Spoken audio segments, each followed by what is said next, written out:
तो चरक इतिहास। चरक संहिता का निर्माण तीन स्तर पर हुआ।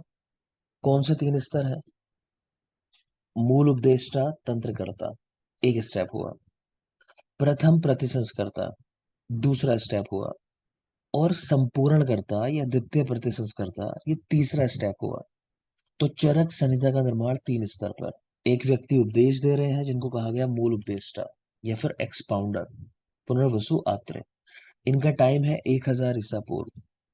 दूसरे हैं तंत्रकर्ता। तंत्रकर्ता मतलब ऑथर, जिन्होंने इसको लिखा, नाम है अग्निवेश। इनका टाइम भी सेम ही है जो इनके गुरु जी का है, पुनर्वसु आत्रे। मतलब गुरु जिस समय में उपदेश दे रहा होगा, शिष्य सेम टाइम में उसको लिख रहा होगा बैठ के। दोनों का टाइम सेम है। तो मूल उपदेष्टा पुनर्वसु आत्रे और तंत्रकर्ता अग्निवेश, समय दोनों का 1000 ईसा पूर्व। ठीक है। अब यहीं पर ध्यान रखोगे कि देखो चरक संहिता की बात कर रहे हैं, तो चरक संहिता तंत्र के फॉर्म में लिखी गई थी, किसके द्वारा? महर्षि अग्निवेश के द्वारा। लेकिन इसको फेमस किया आचार्य चरक ने। ठीक है। ऐसा मानते हैं कि चरक नाम के एक कोई व्यक्ति नहीं थे। चरक क्या था? एक मान लो जैसे एक फैमिली होती है ना, या फिर एक परंपरा हम लोग बोल देते हैं कि भाई इस गांव से जितने लोग निकलेंगे, इस विद्या को ग्रहण करेंगे, वो सब चरक कहलाएंगे, ऐसा मान लो आप। तो इतने सारे लोगों ने मिलकर एफर्ट्स किए चरक एक कॉमन नाम से। तो ऐसा कर लो कि ब्रांड जैसे बना दिया एक चरक नाम से। तो लिखा भले ही अग्निवेश ने था, लेकिन इसको फेमस जो किया वो चरक ने किया। इसीलिए ये अग्निवेश तंत्र से ज्यादा चरक संहिता के नाम से फेमस है। ठीक है, तो ये बात भी याद रखेंगे। तो एफर्ट्स चरक ने ज्यादा किए इसको फेमस करने के लिए, तो इसीलिए इसको चरक संहिता कहते हैं। एक और बात है, चरक जो है ना, ये यायावर कोटि के ऋषि थे। यायावर शब्द का मतलब होता है जो एक जगह रुकते नहीं है, घूम घूम कर चिकित्सा करना। मतलब आज यहाँ है, कल कहीं और होंगे, परसों कहीं और होंगे। तो वो दुनिया भर में घूमते थे। तो दुनिया भर में जब कोई व्यक्ति घूम रहा है, और वो जमाना इंटरनेट का तो था नहीं, है ना, तो अगर कोई अपनी चीजों को लेकर दुनिया भर में घूम रहा है, यानी उसका प्रचार कर रहा है, वो जगह जगह बता रहे हैं कि भाई देखो क्या लिखा है इस संहिता के अंदर। ठीक है ना। बाकी जो संहिताएं थी या बाकी जो ग्रंथ रहे होंगे वो इतना फेमस नहीं हुए होंगे। सेम अग्निवेश तंत्र के साथ बात रही होगी कि जब तक वो अग्निवेश तंत्र था तो कोई उसको लेके चलने वाला नहीं था दुनिया में। लेकिन चरक ने इस तरह फेमस कर दिया उसको कि यायावर कोटि के ऋषि थे चरक जितने भी थे। ठीक है, आगे चलते हैं। दूसरे स्तर की हम बात कर रहे हैं। तो दूसरा स्तर क्या है? प्रथम प्रतिसंस्कर्ता का, जिसको रिडेक्टर भी बोलते हैं, आचार्य चरक 200 ईसा पूर्व। प्रतिसंस्कर्ता क्या काम करता है? तो प्रतिसंस्कर्ता चीजों को संक्षेप में बताता है या फिर विस्तार करता है। दोनों काम है इसके, संक्षेप करना, विस्तार करना। जैसे अगर आज आप पढ़ने जाओ, मान लो गीता को पढ़ने जाओ, तो बड़ा मुश्किल लगेगा आपको कैसे पढ़ना है। फिर कोई आदमी क्या करेगा, उसको हिंदी में व्याख्या कर दे, चीजें समझा दे आपको, है ना, और थोड़ा उसको लगे नहीं और थोड़ा ये सूत्र बड़े होने चाहिए, इलेबोरेट कर दे उसको। तो वो काम कोई कर दे, तो वो प्रतिसंस्कर्ता का काम है। या फिर कोई ऐसा ग्रंथ हो जो बहुत बड़ा हो कि पढ़ने में पूरा जीवन चला जाएगा, कोई उसको शॉर्ट में आपको समझा दे। ठीक है। तो दोनों काम करते हैं प्रतिसंस्कर्ता, संक्षेप करना और विस्तार करना। तो तंत्र जो था अग्निवेश तंत्र, थोड़ा मुश्किल होते हैं तंत्र की फॉर्म में लिखे हुए ग्रंथ पढ़ने में, तो चरक ने उसको इजी कर दिया। ठीक है। तो प्रथम प्रतिसंस्कर्ता कहलाए आचार्य चरक, टाइम है इनका 200 ईसा पूर्व। आगे देखिए, द्वितीय प्रतिसंस्कर्ता या फिर संपूर्णकर्ता, तो कंपाइलेटर भी कहा गया, आचार्य दृढ़बल, 4th सेंचुरी। पहला स्तर था मूल उपदेष्टा और तंत्रकर्ता का, एक साथ बैठ के लिख रहे हैं उसको और सुन रहे हैं। ठीक है। दूसरा स्तर था आचार्य चरक का, जहां पर प्रतिसंस्कार हुआ चरक संहिता का। ठीक है। तीसरा स्तर हुआ आचार्य दृढ़बल का, और वो स्तर क्या है? संपूर्ण। तो इन्होंने चरक संहिता का संपूर्ण किया, साथ साथ प्रतिसंस्कार भी किया होगा, जाहिर सी बात है, बैठ के ग्रंथ पढ़ रहे हो तो आप अपनी थोड़ा सा वहां पे अपना ज्ञान भी लगाओगे। तो संस्कार तो किया ही किया, लेकिन मेन चीज की इन्होंने संपूर्ण किया इसका। तो दृढ़ बल द्वितीय प्रतिसंस्कर्ता है और संपूर्ण करता है चरक संहिता के। क्या इन्होंने जोड़ा चरक संहिता में, वो आगे चलकर देखेंगे हम लोग। पूरा का पूरा कल्प स्थान, जिसमें 12 चैप्टर होते हैं, पूरा का पूरा सिद्धि स्थान जिसमें 12 चैप्टर होते हैं, प्लस चिकित्सा स्थान के 17 अध्याय जोड़े हैं इन्होंने। तो इनको अगर आप काउंट करते हो सब मिला के 41 हो जाता है। ठीक है। तो कल्प के 12, सिद्धि के 12, प्लस चिकित्सा स्थान के 17 अध्याय, तो टोटल 41 अध्याय वो दृढ़ बल ने जोड़े हैं। आगे चले। चरक संहिता में तीन आत्रे का उल्लेख मिलता है। आत्रे नाम से तीन आचार्य मिलते हैं चरक संहिता के अंदर। एक है भिक्षु आत्रे, एक कृष्ण आत्रे और एक पुनर्वसु आत्रे। सबसे जरूरी जो है वो है पुनर्वसु आत्रे, जो लास्ट में हर चैप्टर के अंदर अगर कोई डाउट होता है तो चीजों को आगे कंक्लूड करते हैं, फाइनली एक स्टेटमेंट देते हैं कि हाँ भाई ये बात ऐसे है। ठीक है, तो ये मेन आचार्य हैं आत्रेय नाम के, पुनर्वसु आत्रेय। बाकी दो आचार्यों का उल्लेख किया हुआ है, उनमें याद तो कुछ नहीं करना आपको। कृष्ण आत्रेय देख सकते हो कि कृष्ण आत्रेय ने चरक सूत्र 11 में अष्टत्रिक का उल्लेख किया है। चरक सूत्र 11 चैप्टर का नाम है त्रियशनी अध्याय। तो वहां पर तीन तीन के ग्रुप बना रखे हैं। ठीक है, वो टोटल 8 ग्रुप है, तो उसको कहा गया अष्टत्रिक। तो उसका उल्लेख किया कृष्ण आत्रेय ने, ये सवाल पूछा जाता है। दूसरी जरूरी बात है, इसी अष्टत्रिक के लिए चरक चिकित्सा 24 चैप्टर का नाम है मदात्य चिकित्सा प्रकरण। तो वहां पर भी इसका उल्लेख आया है अष्टत्रिक का। वहां ऐसा लिखा हुआ है कि मद्यपान के पहले आपको सोच लेना चाहिए कि आप कुछ गलत तो नहीं करने जा रहे हो। ठीक है ना? तो वो गलत कैसे सोचोगे, इन 8 के बारे में विचार करना है कि भाई इनके ऊपर क्या इम्पैक्ट आएगा अगर मैं मद्यपान कर लेता हूँ। तो मद्यपान के पूर्व षट तरीक या अष्ट तरीक का वहां विचार करने के लिए लिखा हुआ है। तो क्या याद रखना है कि आत्रे तीन आए हैं। जो कृष्ण आत्रे हैं उन्होंने सूत्र 11 के अंदर अष्ट तरीक का उल्लेख किया है, जिसके बारे में मदात्य चिकित्सा प्रकरण चरक चिकित्सा 24 में भी उल्लेख आया है कि मद्यपान के पहले इसका विचार कर लेना चाहिए। नेक्स्ट है पुनर्वसु आत्रे। इन पर सवाल आता है, इनको क्यों कहते हैं पुनर्वसु या आत्रे क्यों कहते हैं? तो पुनर्वसु, नक्षत्र में जन्म होने से इनको पुनर्वसु कहते हैं। देव ऋषि अत्रि के बेटे होने से इनको पुनर्वसु आत्रे, अत्रे आत्मज, अत्रिज, अत्रिसुत, अत्रिनंदन इन नामों से भी जाना जाता है। जरूरी बात है इनकी माता का नाम। तो इनकी माता का नाम चंद्रभागा था, इसलिए इनको चंद्रभाग, ये चंद्रभागी भी कहा जाता है। तो सवाल ये पूछ लेते हैं, इंटरव्यू में पूछा है सवाल ये कि कहाँ पर ऐसा लिखा मिलता है चरक संहिता में कि इनकी माता का नाम चंद्रभागा था। तो चैप्टर नंबर 13 चाहो तो लिख सकते हो यहाँ पर सामने, चरक सूत्र 13। ठीक है, स्नेह अध्याय, जो स्नेह वाला चैप्टर है वहां पर ये लिखा हुआ है स्नेह अध्याय, तो याद रखेंगे। दूसरी बात भी अभी क्लियर कर देता हूँ, ये जो रेफरेंसेस मैं आपको आज बोल रहा हूँ ये मैं इसलिए बोल रहा हूँ कि मुझे याद है ना? क्योंकि पहले पढ़ाए जाते थे और याद किए जाते थे, लेकिन अभी पैटर्न ये हो चुका है कि सवाल नहीं पूछे जा रहे रेफरेंस वाले, तो आप देख के परेशान नहीं होगे कि आपको रेफरेंस याद करने हैं। मैं भले ही बोल दूं, जहां याद करना होगा मैं आपको स्पेशली बोलूंगा कि हाँ बेटा ये आप याद रखोगे। बाकी सिर्फ इसलिए कि वो मेमोरी में कहीं है, तो याद आता रहता है तो बोलते रहते हैं हम लोग, तो आपको नहीं याद करना है। ठीक, आगे चलिए। पुनर्वसु आत्रेय को महर्षि, ब्रह्म ऋषि, भगवान, इसके अलावा चरक चिकित्सा 12 में अगध वेद सिंधु प्रवर्तन, अद्रिज प्रवर गोड़ा, ये उपाधि दी गई है।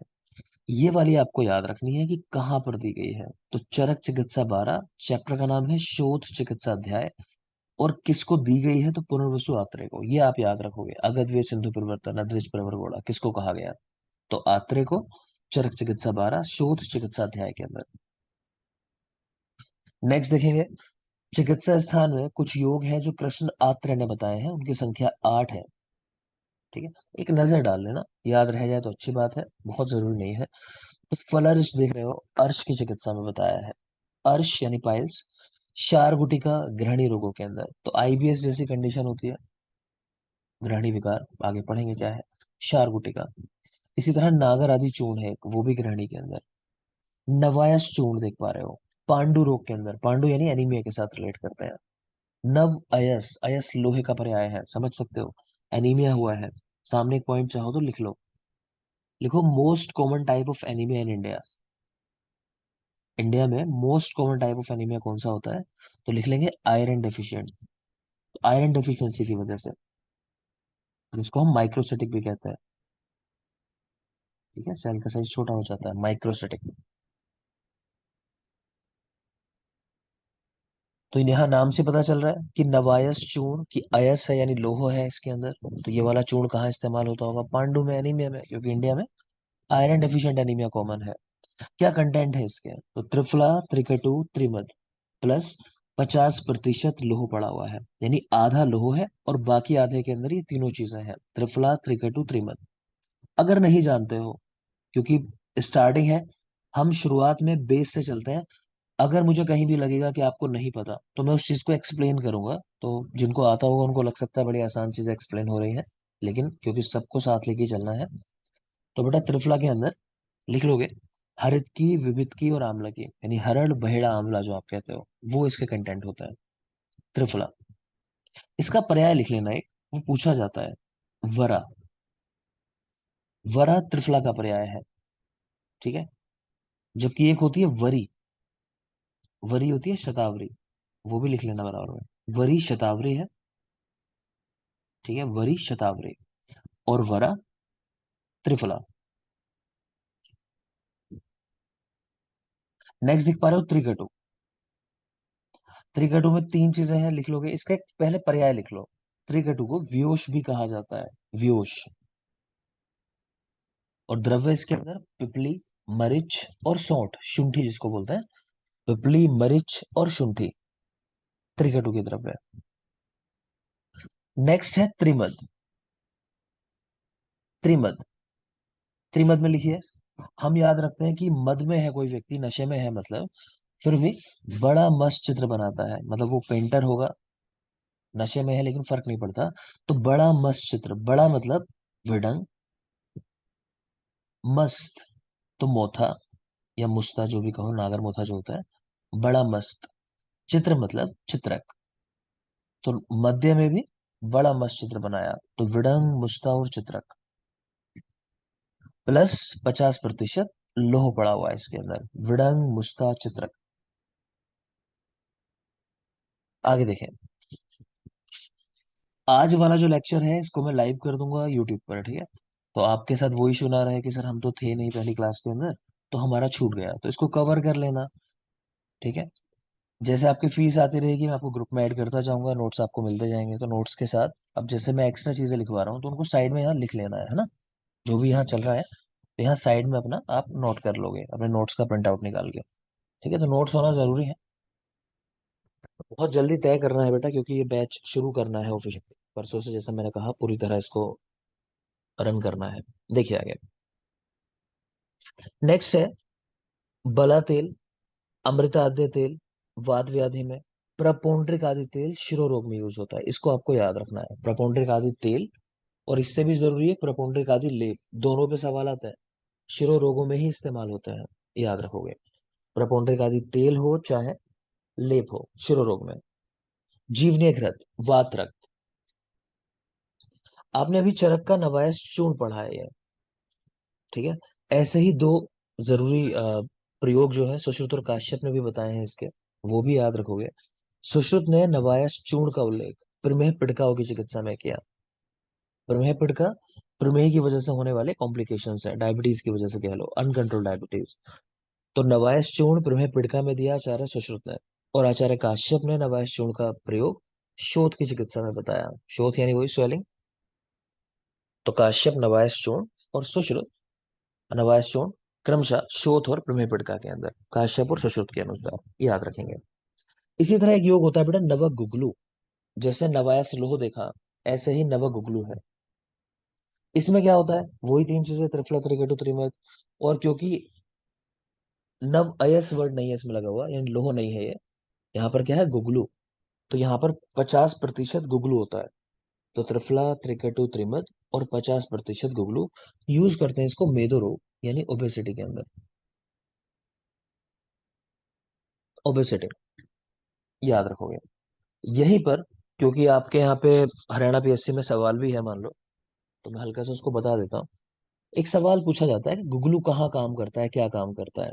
तो गुगलू जो है ना, अगर नवीन गुगलू होता है, लिख लेना पॉइंट्स को जल्दी, अगर नवीन है तो वो भ्रंगण का काम करेगा, शरीर को बढ़ाने का काम करेगा। लेकिन हम लोग जो गुगलू का मेन फंक्शन चाहते हैं, वो चाहते हैं कि कर्षण करे, शरीर को कम करे। तो पुराण गुगलू वो कर्षण का काम करता है, वेट कम करने का काम करता है। अब सवाल क्रिएट होता है पुराण से क्या समझते हो, तो आयुर्वेद में इन जनरल 1 वर्ष की जो अवधि है उसके बाद चीजें लेना, तो वो पुराण कहलाते हैं। 1 वर्ष की समय मर्यादा है, तो वो भी लिख लोगे। एक वर्ष के बाद चीजें पुरानी कहलाती हैं, पुराण कहलाती हैं। अगला सवाल आता है कि गुगलू कहाँ काम करता है। तो गुगलू काम करता है बेटा माइक्रो चैनल्स पे, जिसको आप श्रोतस कह देते हो, लेकिन सवाल ऐसे ही आया हुआ है। तो आप याद रखो माइक्रो चैनल्स यानी श्रोतस, सूक्ष्म श्रोतस, माइक्रो चैनल्स पे काम करता है गुगलू। नेक्स्ट लिखो आचार्य वाग्भट। आचार्य वाग्भट, लंबे समय तक इसको अगर प्रयोग किया जाए ना गुगलू को, तो उन्होंने लिखा इसका कॉम्प्लिकेशन क्या होता है, तो इससे क्लैव्यता, क्लैव्यता, इम्पोर्टेंसी, ठीक है, गुगलू से क्लैव्यता एक तरह की नपुंसकता जो है वो हो सकती है, क्योंकि जो चीजें कर्षण कर रही हैं लगातार, तो उनसे ये साइड इफेक्ट हो सकता है लंबे समय यूज करने पे। अगली बात है गुगलू को कैसे यूज करते हैं। ठीक है, तो एक टर्म आती है बेटा प्लेसिबो इफेक्ट होता है। प्लेसिबो, मैं इसके बारे में थोड़ा बात कर रहा हूँ, आपके यहाँ फार्मा में मैंने देखा है टॉपिक है कि प्लेसिबो ड्रग्स क्या होती है। ठीक है, तो बहुत सारे लोग ऐसा समझते हैं कि गुगलू जो है वो सिर्फ बाइंडिंग एजेंट है। जैसे कि आप टैबलेट बना रहे हो, तो आप क्या करते हो, चीजों को आपस में बांधने के लिए, उनको बाइंड करके रखने के लिए, कि इतने सारे द्रव्य डाले, मान लो त्रिफला, त्रिकटु, त्रिमध, कि इनको आपस में जोड़ के रखने के लिए टैबलेट की फॉर्म में कुछ हमको बाइंडिंग एजेंट चाहिए, है ना। तो उसमें गुगलू का इस्तेमाल होता है। तो कई लोग ऐसे समझते हैं गुगलू जो है सिर्फ बाइंडिंग एजेंट है, उसकी अपनी कोई प्रॉपर्टी नहीं है मेडिसिनल, है ना। मतलब कोई लोग क्या, बाहर के लोग जो हमारी पैथी के नहीं होते मान लो, वो ऐसा समझ लेते हैं। तो ऐसे द्रव्य चिकित्सा में जिनका कोई मेडिसिनल यूज ना हो, सीधे सीधे वो सिर्फ इसलिए इस्तेमाल किए जाते हैं कई बार कि पेशेंट को यकीन दिलाने के लिए कि कुछ किया जा रहा है तुम्हारे साथ, कुछ दिया जा रहा है तुमको, तो इस तरह की कुछ ड्रग्स दी जाती हैं। अक्सर जैसे कैप्सूल की फॉर्म में, ये सूजी जो होती है उसको दे दिया फिल करके। अब पेशेंट को थोड़ी पता है कि कैप्सूल के अंदर क्या है, उसको लग रहा है मैं कोई मेडिसिन खा रहा हूँ, है ना। खासकर जो साइकोलॉजी से जुड़े पेशेंट होते हैं, तो उनके साथ इस तरह का ट्रीटमेंट किया जाता है। ठीक है ना। तो ऐसे इफेक्ट को, जहाँ पे जो कंपाउंड है या जो सब्सटेंस है आपको दिया जा रहा है, वो आपकी बॉडी की फिजियोलॉजी को बिल्कुल भी चेंज ना करे, बस ऐसे ही जाए समझ लो और पास हो जाए, कोई उसका फर्क ना हो खास शरीर के ऊपर, उनको बोलते हैं प्लेसिबो ड्रग्स। ठीक है, तो गुगलू लेकिन प्लेसिबो ड्रग नहीं है, याद रखेंगे। इसका अपना इफेक्ट होता है, बाइंडिंग एजेंट के साथ साथ इसके अपने फंक्शन भी होते हैं। मैंने आपको बता दिया क्या क्या काम करता है। दूसरी जरूरी बात है, ये भी याद रखनी है आपको, प्रैक्टिकल अप्रोच, ये वाइवा के क्वेश्चन होता है कि जिन ड्रग्स के अंदर गुगलू साथ में इस्तेमाल हुआ है, जैसे जितने भी आप गुगलू पढ़ते हो, तो उनमें क्या सावधानी बरतनी है खाते समय, तो उसको लेते समय आपको उसको तोड़ लेना है, क्रश करना है, अदरवाइज वो डाइजेस्ट नहीं होगा। क्योंकि बॉन्डिंग बहुत स्ट्रांग हो सकती है, कि हो सकता है जैसे आप खाओ वो वैसे ही पास हो जाए स्टूल में। क्लियर, आगे चलते हैं। एक बुक का नाम लिखा है यहाँ सिद्धांत निदान, और एक बुक है प्रत्यक्ष शारीरम। ये दोनों बुक जो है गणनाथ सेन की है, एक आचार्य है गणनाथ सेन, नाम याद रखोगे, जरूरी है इनकी बुक्स। सिद्धांत निदान, प्रत्यक्ष शारीरम। और यही देख पा रहे हो एक बुक है अंजन निदान, ये अग्निवेश की है, अग्निवेश। तो याद क्या रखना है, देखो आ से अग्निवेश, आ से अंजन निदान, आ वाली बुक आ के साथ मैच करनी है। बाकी सिद्धांत निदान जो है वो गणनाथ सेन की है, सिद्धांतों की गणना कर रहे हैं, अगर भूल जाओ तो ऐसा कर लो कि प्रत्येक सिद्धांत की गणना कर रहे हैं, प्रत्येक यानी प्रत्यक्ष शारीर, सिद्धांत निदान और गणनाथ सेन। अंजन निदान अग्निवेश की है, इनका एक पर्याय सोम में भी होता है। ठीक है, तो नाम यहाँ तो अग्नि है और यहाँ सोम है, जस्ट अपोजिट वाले इनके पर्याय हैं, ये भी याद रखने की बात है।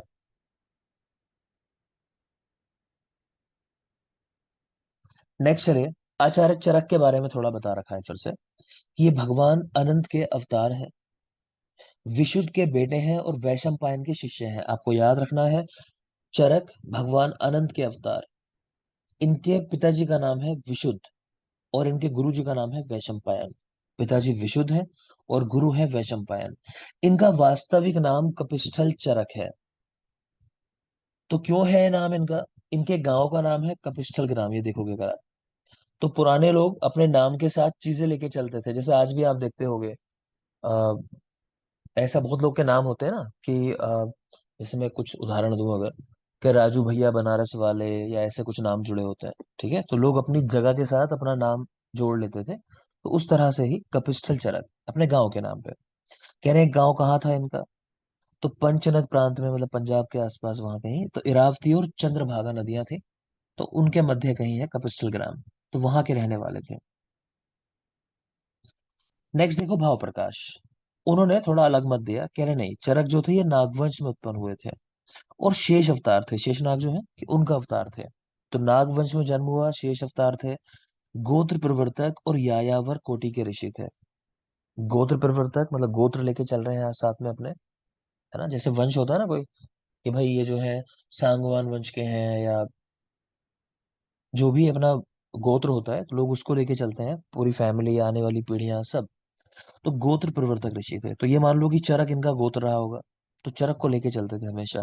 तो इसीलिए अकेला व्यक्ति इतना फेमस हो संभावना कम है। तो इतने सारे लोगों ने मिलकर एफर्ट्स डाले कि उस फैमिली से जो भी आए तो चरक नाम से अपने आप को उन्होंने दुनिया को बताया कि मैं चरक हूँ। तो इसीलिए धीरे धीरे करके इतना फेमस हुई चरक संहिता। इतने लोगों के एफर्ट्स जुड़े हुए थे। दूसरा मैंने कहा यायावर कोटि के ऋषि थे। एक होते हैं शालीन। ये सवाल भी आ चुका है कि ऋषि कितने प्रकार के होते हैं, दो प्रकार के, यायावर और शालीन। यायावर जो इस तरह एक जगह से दूसरी जगह भ्रमण करते हैं मतलब, और शालीन होते हैं एक आश्रम बना के एक जगह जो स्थायी अपना निवास बनाते हैं कि भाई यहाँ पे हम सिखाएंगे। नेक्स्ट चले, भाव प्रकाश की दोनों बातें याद रखोगे कि नागवंश में उत्पन्न हुए थे और शेष अवतार थे। बाकी तो है ही, यायावर कोटि और गोत्र प्रवर्तक। नेक्स्ट आ जाएंगे दृढ़बल, जिन्होंने चरक संहिता के 41 अध्याय जोड़े, 41। तो ये पंचनदपुर के रहने वाले हैं, वही जगह है चरक वाली। कपिल वली के बेटे थे, तो इनके पिताजी का नाम कपिल वली। शिव जी के भक्त थे। ये कैसे पता चलता है कि कोई आचार्य किस भगवान की या किस धर्म में उसकी आस्था है? तो जब आप ग्रंथ शुरू करते हो या कोई भी शुभ काम करते हो तो उसके पहले आप जनरली एक प्रार्थना लिखते हो।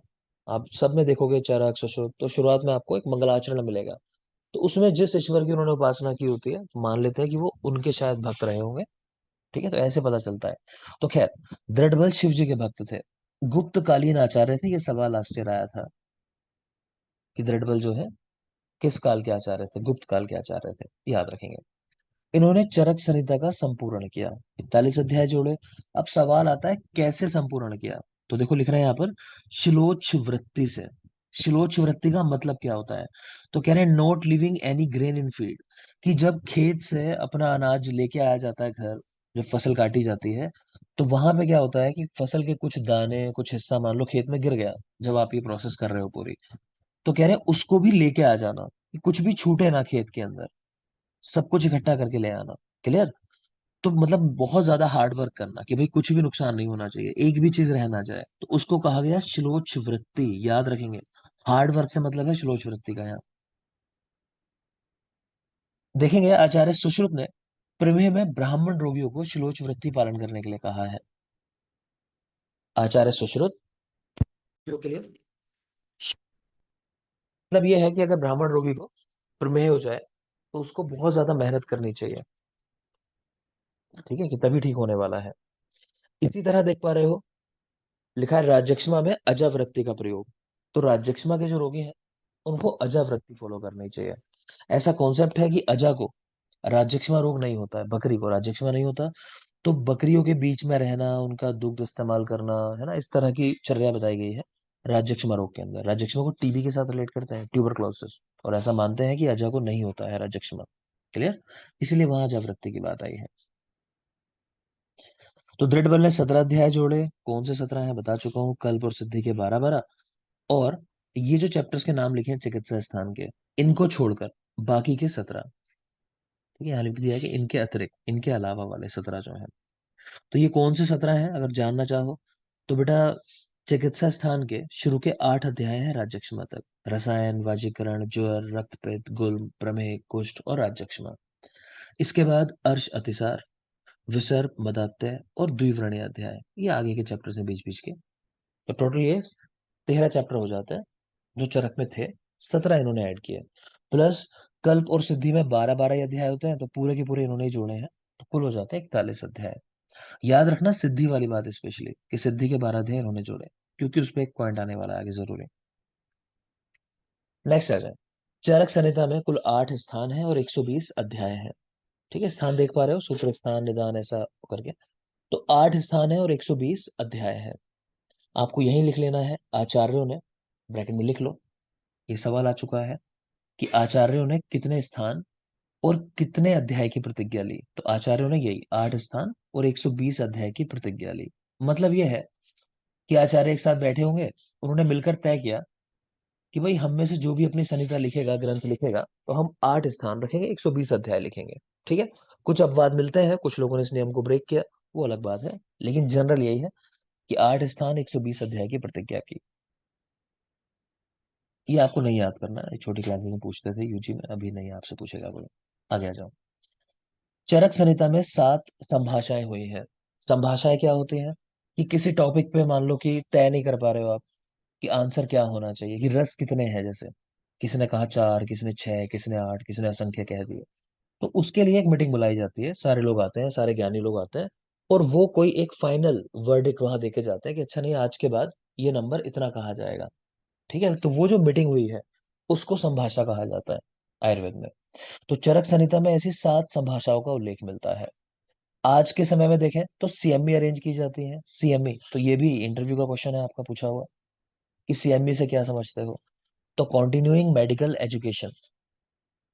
ठीक है। तो आपकी मेडिकल फील्ड की एजुकेशन लगातार चलती रहती है, जो भी ट्रेंड होता है उसके हिसाब से जो चीजें जुड़ती जाती हैं। तो कंटिन्यूइंग मेडिकल एजुकेशन, एडुकेशन जो कहना चाहो, आगे चलता है। तो 7 संभाषाएं हुई हैं, जिनमें सूत्र स्थान में 4 संभाषाएं हुई हैं, चैप्टर नंबर 1, 12, 25, 26। शारीर स्थान में 2, चैप्टर नंबर 3 और 6 में। और सिद्धि स्थान में 1, चैप्टर नंबर 11 के अंदर। तो चरक सूत्र में 4, 1, 12, 25, 26, शारीर में 2, 3 और 6, सिद्धि में 1, 11 नंबर चैप्टर। अब याद रखना, मैं आगे आपसे सवाल करूंगा कि कौन सी संभाषा है जो सिर्फ दृढ़ बल ने बताई है, चरक ने नहीं बताई है। ठीक है। तो देख रहे हो, सिद्धि स्थान में एक संभाषा हुई है, और सिद्धि स्थान पूरा का पूरा किसने जोड़ा है? दृढ़ बल ने। यानी ये वाली जो संभाषा है 11 नंबर चैप्टर की, सिद्धि स्थान, ये सिर्फ दृढ़ बल ने बताई है, चरक में नहीं है ओरिजिनली। बात समझ में आ रही है? कोई डाउट हो तो रोक कर मुझे वहीं पूछ लेना। आपकी स्क्रीन के ऊपर ऑप्शन आता है, एक माइक बना रहा होगा साइड में, अगर उसको प्रेस करोगे तो आपका माइक ऑन हो जाएगा, और जब मैं आपसे सवाल करूंगा बाद में पढ़ाने के बाद, तो आपको जवाब देने होंगे वहां से, तो वो माइक ऑन करोगे और अपनी बात को बोल दोगे। कुछ पूछना हो, कुछ रह गया हो लिखने से, कुछ लिखवाना चाहते हो एक्स्ट्रा, ठीक है, तो इसके लिए वो ऑप्शन होता है आपकी स्क्रीन पर, माइक का एक ऑप्शन है। और भी कई ऑप्शन है, आप समझ जाओगे क्लास करते करते, अगर नहीं पहले यूज किया जूम को। आगे देखेंगे। तो ये संभाषाएं आप याद रखोगे, कहाँ कितनी हुई और कहाँ कहाँ हुई है। दूसरी जरूरी बात, ये जो सूत्र स्थान है ना, इसमें कुल 30 चैप्टर हैं। आपको 30 के 30 चैप्टर के नाम याद होने चाहिए। कल जब आप आओगे तो 30 चैप्टर के नाम याद करके आओगे। क्या रोल है वो मैं आपको बाद में बताऊंगा, उनको याद करने का, लेकिन आपको याद होने चाहिए। तो 1, 12, 25, 26। दूसरा मैंने कहा चैप्टर लाइव जाएगा यूट्यूब पे, जो आज पढ़ रहे हैं हम लोग। तो किसी का रह जाए, नोट्स नहीं थे इस वजह से, किसी भी कारण से, तो बेटा कल जब आओगे तो चीजें तैयार करके आना, क्योंकि शुरुआत से ही फुल फ्लो में आपको अच्छे से पढ़ना पड़ेगा, नहीं तो छूट गए एक बार पीछे, फिर पीछे छूट गए। समझ सकते हो कितनी चीजें एक साथ कवर करने के लिए एक ही क्लास में। आगे चलते हैं। चरक संहिता में 4 प्रकार के सूत्र मिलेंगे आपको। गुरु ने क्या कहा, शिष्य ने क्या कहा, प्रतिसंस्कर्ता क्या कहते हैं उसके बारे में, और कुछ एक ही सूत्र होते हैं किसी स्पेसिफिक आचार्य का स्टेटमेंट कि उन्होंने क्या कहा। तो 4 तरह के सूत्र देखने को मिलेंगे। सवाल पूछता है कितने सूत्र मिलते हैं, तो आंसर है 4। नेक्स्ट देखो। चरक संहिता का सैद्धांतिक पक्ष सांख्य और योग दर्शन से लिया गया। तो दर्शन का प्रभाव पड़ता है हर युग में अलग अलग। देखते हो आजकल जैसे बाबा आ रहे हैं, तो कोई किसी बाबा को फॉलो करता है, फिर कोई नए बाबा आ जाते हैं मार्केट में, तो कोई उनको फॉलो करने लगता है ना, इस तरह करके। तो चरक संहिता भी ऐसे ही है। तो इसका सैद्धांतिक पक्ष सांख्य और योग दर्शन से लिया गया है। तो हम याद रखते हैं कि सिद्धांत है संख्याओं का योग कर दो, ऐसा याद करने के लिए। सिद्धांत तो संख्याओं का योग कर दो। व्यवहारिक पक्ष न्याय और वैशेषिक दर्शन से लिया गया। ठीक है। सिद्धांत अलग होता है कि आप जानते हो झूठ नहीं बोलना चाहिए, ठीक है, लेकिन फिर कोई पेशेंट आए आपके पास, आप जानते हो उसके पास ज्यादा समय नहीं, पूछ ले क्या मैं ठीक हो जाऊंगा, तो आप क्या करोगे? ये थोड़ी कि सच बोल दोगे उसको। तो फिर फैमिली को बुला के समझा दोगे कि भाई देखो उनका ख्याल रखो, ज्यादा समय है नहीं इनके पास। ठीक है। तो सिद्धांत अलग होते हैं, व्यवहार में अलग चीजें फॉलो करनी होती है। तो सिद्धांत है सांख्य और योग दर्शन से लिए हुए, जबकि जो व्यवहारिक पक्ष है वो न्याय और वैशेषिक दर्शन से लिए हुए हैं। तो हम याद रखते हैं कि व्यवहार में अपने विशेष रूप से न्याय करना चाहिए सभी को। व्यवहार में विशेषता न्याय करना चाहिए, तो व्यवहारिक पक्ष वैशेषिक और न्याय दर्शन से लिया गया। चरक संहिता का स्वरूप उपनिषद कालीन प्रतीत होता है, कि जब उपनिषद लिखे गए तो इतना पुराना टाइम, तो ऐसा लगता है कि तब लिखा गया है चरक संहिता को भी। ठीक है। तो आज के लिए बेटा बस मैं इतना ही रखूंगा, आपकी आज बातें भी नहीं लूंगा, कल के दिन मैं आपके सवाल लूंगा, कुछ आपकी बातें होंगी तो। ठीक है। आज का मेन पर्पस यही था कि एक डेमो हो जाए, आपको समझ में आ जाए कि मैं कैसा पढ़ाता हूँ और हम लोग क्या पढ़ने वाले हैं, कैसे पढ़ने वाले हैं। क्लियर। तो अपनी टाइमिंग से एक तो मुझे बता दोगे, ऑप्शन मैंने आपको दिया है, सुबह 5 बजे से लेकर कोशिश करना 6:30 के बीच में अपनी टाइमिंग सेलेक्ट कर लो, क्या टाइम चाहते हो, और कोशिश करना 6 तक ही कर लो तो और बेहतर रहेगा मेरे ख्याल से। ठीक है। तो एक तो ये टाइमिंग वाली बात हो गई। दूसरा मैंने कहा कि आप जैसे ही एनरोल होना चाहते हो तो फीस सबमिट करनी है, एनरोल हो जाना है। ठीक है। नोट्स वगैरह आपको सब एडवांस में मिल जाएंगे। लेक्चर जो आपका जाएगा वो आपको वीडियो लेक्चर आपके व्हाट्सएप पे मिल जाता है, एक मैसेज आप छोड़ दोगे। इसके अलावा कोई भी इन्फॉर्मेशन हो आप इंडिविजुअली मुझे अलग से कॉल कर लो, पूछ लो। चीजें सेम डे सब कुछ याद होना चाहिए, 2 महीने के अंदर सब कुछ कवर करेंगे, क्योंकि अगस्त में ही एक और एग्जाम भी है आपका सब्जेक्टिव वाला। ठीक है, जो डिस्ट्रिक्ट ऑफिसर वाला एग्जाम है, तो उसके लिए भी यही कवर करना है। आज के लिए फिलहाल इतना ही। Thank you. कल मिलेंगे। कल भी सेम टाइम पे क्लास होगी 6:30, इसी आईडी से, कोई नई आईडी नहीं होगी, सेम आईडी होगी। कल भी शाम 6:30 बजे। Thank you.